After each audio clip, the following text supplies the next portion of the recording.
T.A.E. on the beat. Kala nyo si John Lloyd mali, pero hawig pa rin ako si Yobi D. Eddie Boy, kung babalik ta rin sa haba ng pasensya, hindi mo kayang dangkalin kasama'y malalalim. Buti ako'y submarine, ang hilig kong gawin ay manood ng palabas. Palaging nasa loob, malabong mapalabas. Madalas sabog kaya nagtsatsaga sa bahay. Lumalabas lang pag may nagyayaya ng tagay, hanggang maging the king sa eksena. Habulin ang problema, minsan naiisip ko na lang uyin ang luneta. Panay ang rap kahit walang bita kapela. Ini-imagine ako'y nasa aking dream araneta. Nagsusulat ng awit kahit puro paltos na ang aking kamay. Tapos boses ko ay pauspa. Bala kong wag nang mag-rap. Asa kayo, mga dati kong kaalitan.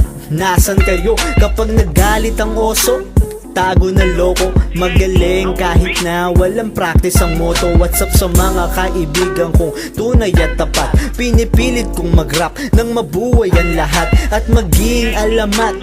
Katulad ni Idol, kagat sa tagumpay.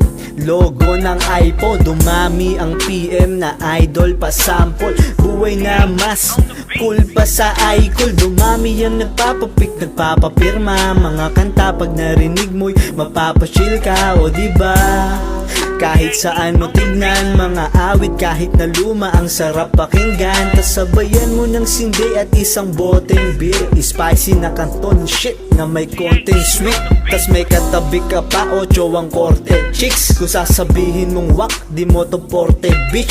Di naman ako ganun kadesperado, usulat ng malalim para lamang sumabay sa uso. Bala na kung di magustuhan ng tao, yoko nang basta isip, gusto ko mula sa puso. Huwag kang maguguluhan, ito ay punto ko lang. Parang chicks, kanya-kanya tayong nagugustuhan. Kaya ano man ang isulat ko sa buong gabi, ika nga namin ni Santo, wala kayong pake.